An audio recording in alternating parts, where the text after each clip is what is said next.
Prodes Kongres ni Presiden Asisa Kongres Untuk satu Manita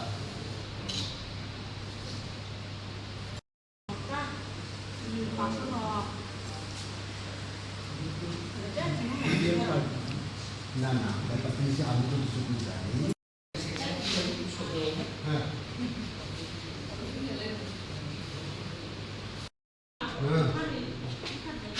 Hah? Usari de bolma, bisa dibungkar? Ini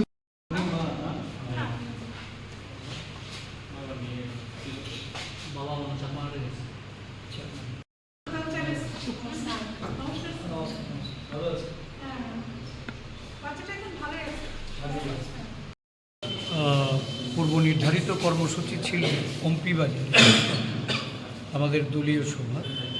এই সভা থেকে ফেরার পথে জানতে পারলাম যে গত কয়েকদিন আগে কন্যা সন্তান বিক্রিজনিত ঘটনায় এই পরিবারের যে শিশু এবং তার মা এই তেলিয়ামুড়া হাসপাতালে তারা চিকিৎসিত।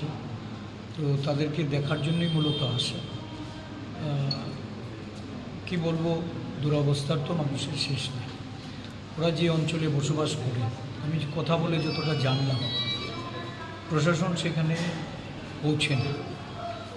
তাদের খাবার, তাদের অন্যের, বস্ত্রের, বাসস্থানের কোনো ধরনের পরিকাঠামো তাদের নেই।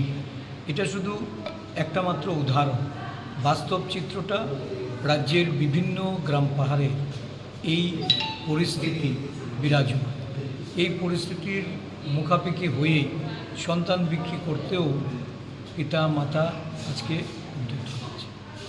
কিছুক্ষণ আগে আমার কাছে আরেকটি খবর এসেছে, লংথরাই ভ্যালিতেও অনুরূপ ঘটনা একটা ঘটেছে এবং সেটা নিয়েও বোধহয় প্রশাসনের দৌড়ঝাঁপ শুরু হয়েছে। তো যাই হোক, রাজ্যের পরিস্থিতি ভালো না। প্রশাসন, সুশাসনের যারা কারবারি, তারা এমন একটা জায়গায় রাজ্যটাকে পৌঁছে দিয়েছে, মানুষ খাদ্যের অভাবে, বাসস্থানের এবং তাদের কর্মসংস্থান, এই সমস্ত কিছু হারিয়ে মানুষ এখন এই সুশাসনকে দুঃশাসন হিসাবে দেখছে। স্যার, এতদিন পর হঠাৎ কেন মনে হলো যে আজকে তেলিয়ামুড়া হাসপাতালে আসবেন? এতদিন পর, ঘটনা তো প্রায় সপ্তাহ 15 দিন হয়ে গেল। না, সেরকম কিছু না। আমি তো আগেই বলেছি যে আমি পম্পিতে আমাদের একটা সাংগঠনিক সভা ছিল। পম্পির পরে আমি কৃষ্ণপুরের ব্রহ্মছড়াতে গেলাম আমাদের দলীয় সভাপতি ওনার বাড়িতে, এবং ওইখান থেকেই কয়েকজন সাংবাদিক বন্ধুদের মারফতই জানতে পারলাম যে উনি এই হাসপাতালে চিকিৎসাধীন। তার জন্যই আসলাম।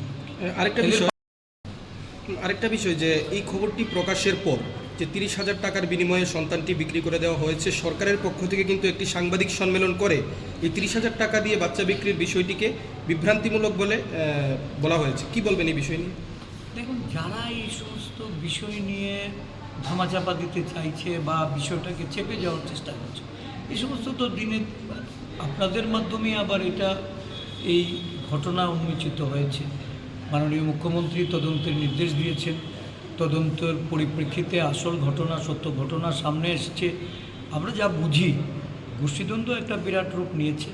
আর যারাই এগুলি ধামাচাপা দিতে চাইছে, আপনারা দেখবেন আমি আজকে একটা প্রেস রিলিজ দিয়েছি রাজ্যের রেগার শ্রমিকদের কাজ নিয়ে। এই বিভিন্ন তথ্যগুলি দিয়ে যারা বোঝানোর চেষ্টা করছে, বিভিন্ন সত্যি বিষয়কে ধামাচাপা দিতে যাচ্ছে, মিথ্যার আশ্রয় নিয়ে যারা এই রাজ্যে প্রশাসনকে পরিচালনা করতে চায়, তাদের মুখোশ খুলে যাচ্ছে। তারা বুঝতে পারছে যে তাদের এই মিথ্যাচারের বিরুদ্ধে মানুষ গর্জে উঠছে।